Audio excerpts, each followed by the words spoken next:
Hola, ¿qué tal? Bienvenidos a nuestra quinta semana del curso Inclusión Educativa.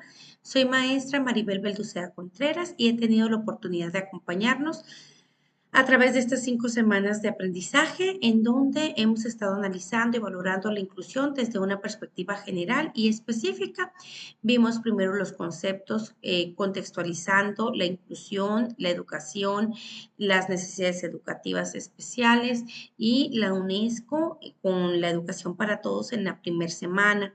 En la segunda semana realizamos una propuesta en donde nos enfocábamos directamente a un programa o a un plan o una estrategia técnica inclusiva para atender alguna necesidad educativa en un ambiente áulico. En la tercera semana estuvimos trabajando con respecto a la clasificación de diversas necesidades educativas específicas en cuanto a la parte del aprendizaje, lenguaje, comunicación, la parte sensoriomotora y demás.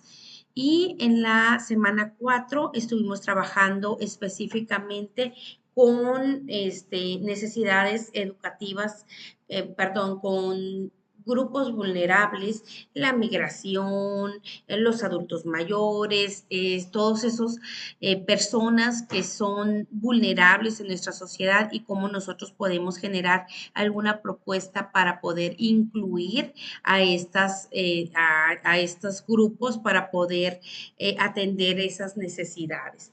Vamos específicamente a trabajar esta última semana en donde vamos a hacer un proyecto. Esta propuesta tiene una metodología que se tiene que cumplir en UNIDEP.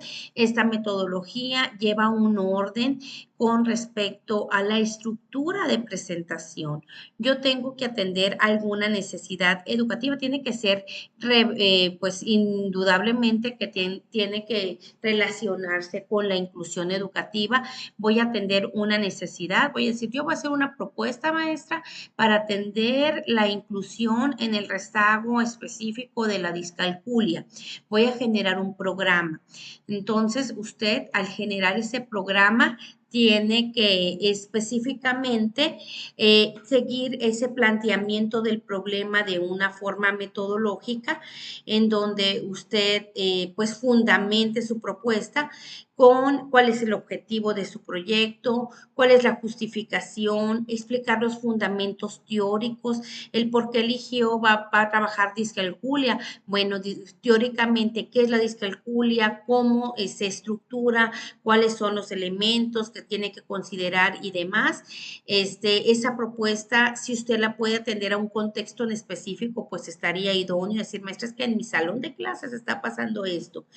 Esta es mi propuesta y desarrollar las estrategias con el sustento teórico. En el sustento teórico es importante relacionar con la UNESCO, con diferentes instituciones u organismos nacionales o internacionales que nos aporten sobre la inclusión. Y pues finalmente, ya después de plantear la metodología, la propuesta, el planteamiento de esta propuesta que usted va a trabajar, ya propiamente desarrollar el plan de acción.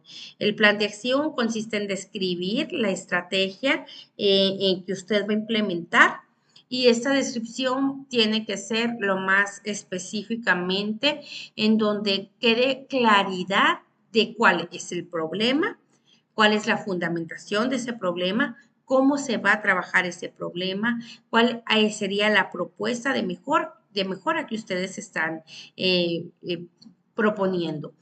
Vaya la redundancia, también tenemos que presentar los recursos y cómo se va a aplicar de forma tentativa, decir, bueno, mi programa para atender a la discalculia va a ser en 5 fases. La primera fase se va a trabajar desde esta perspectiva, la segunda con esas actividades, la tercera y pues básicamente también agregar sus conclusiones, referencias, resultados, etcétera. Si tienen oportunidad de implementarlo, sería lo idóneo para la asignatura. Si no, se tiene que poner el esqueleto, el prototipo que se tendría que llevar para poder implementar esta estrategia en un contexto específico. Es importante que al momento de definir el planteamiento del problema contextualicen. Es una estrategia dirigida a alumnos de tal comunidad, es una comunidad específica de tantos alumnos, qué características, qué contexto tiene en sí el sujeto en donde se va a aplicar su programa o propuesta. Recuerden que tenemos sesiones de retroalimentación para poder esclarecer cualquier duda con respecto al contenido o a las actividades. No olviden también hacer su examen final, que es en esta semana. Y les agradezco mucho su atención.